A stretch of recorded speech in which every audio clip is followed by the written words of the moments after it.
Alright, so this is me, and these right here are one of my nemesis. I hate steps. I don't get down them as easily as I used to. It's kind of amazing to me because I used to take 2 steps at a time, but my knee's been hurting, mostly because of my weight, and then some old injuries and things that I've done.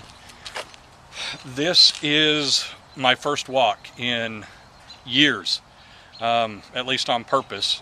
Anything more than having to like walk back and forth to a restaurant or to the grocery store to do shopping and stuff.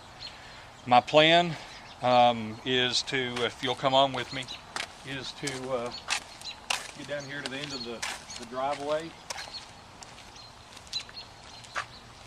But it's about 1.5 tenths to 2 tenths of a mile down to the end of this block where we've got a stop sign.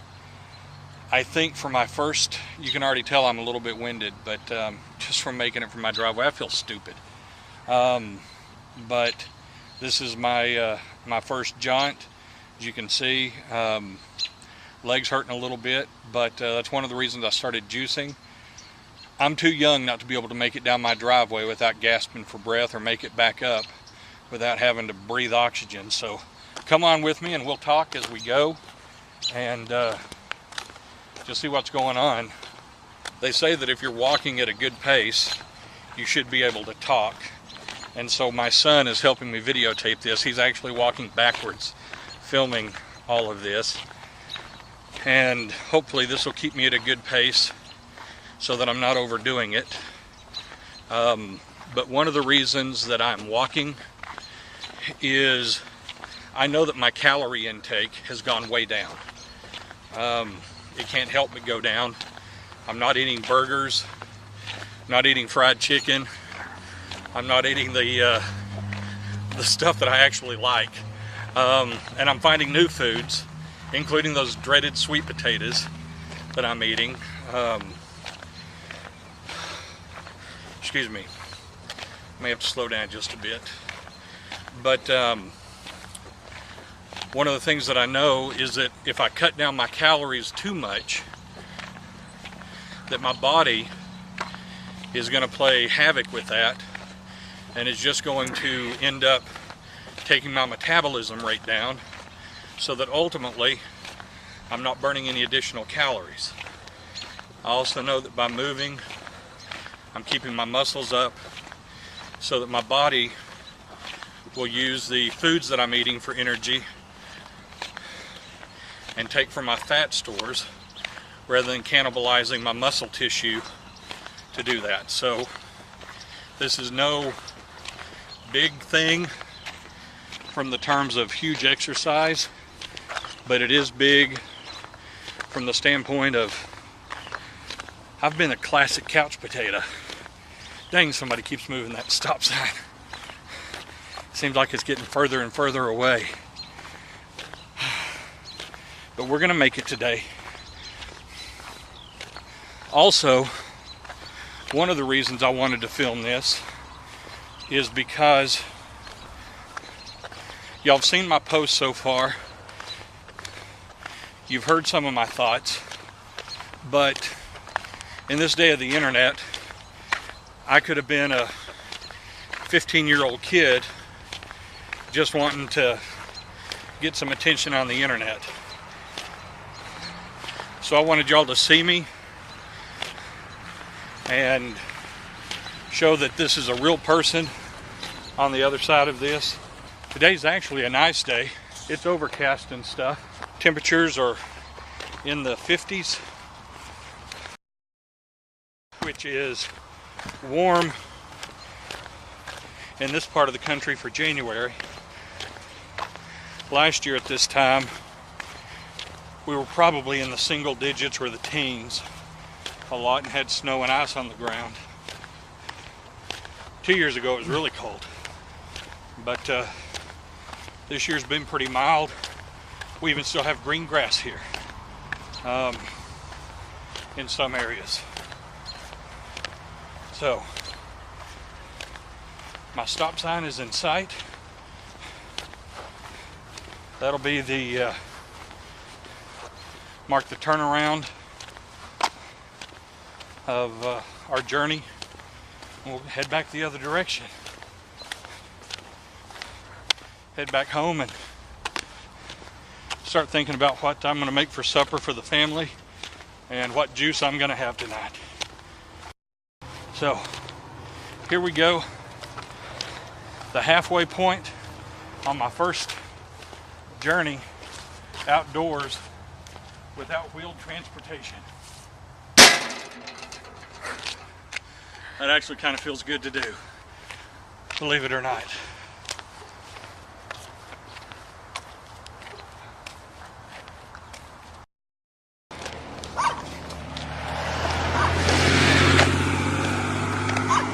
So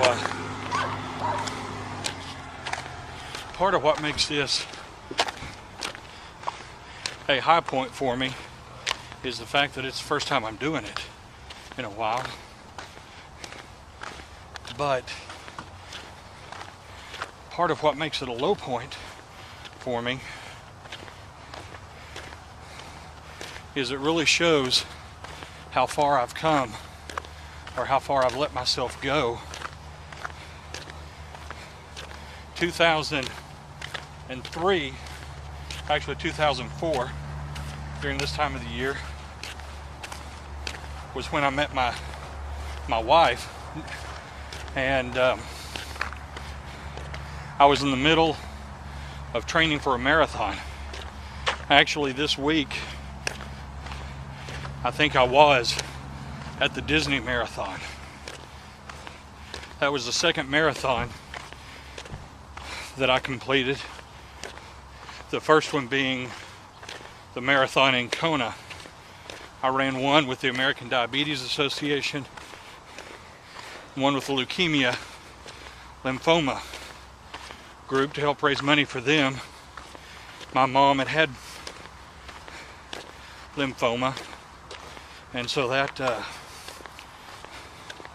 really kind of inspired me to do that, to raise money for them. So here I am now. I'm struggling to get through 4/10 of a mile, knowing that at one point these same legs, same feet, same knee, all of that completed 26.2 miles. Oh,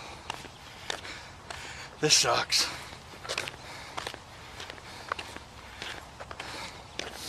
But I did it to myself.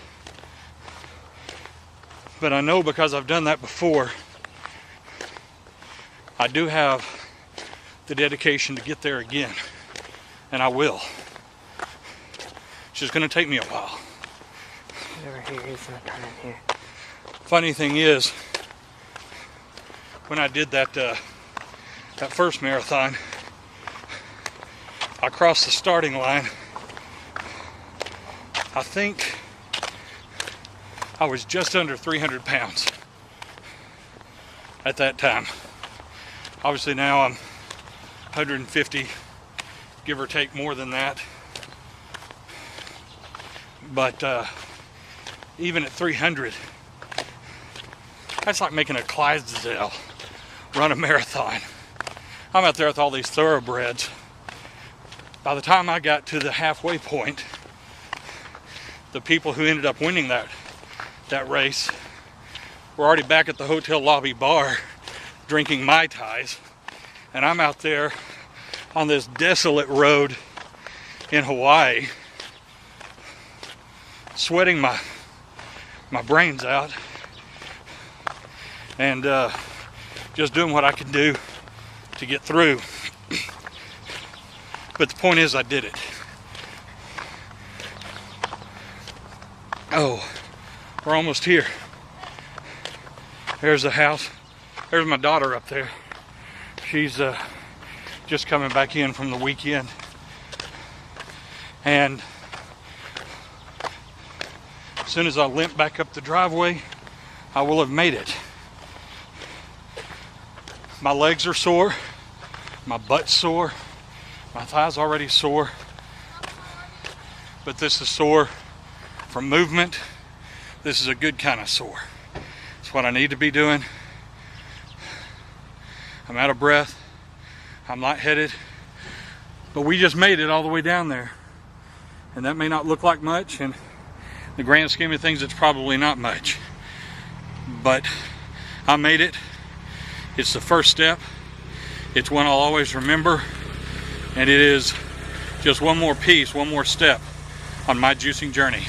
Thank y'all for joining me. I appreciate it. And we'll be seeing you either on video or talking to you via the blog. Bye.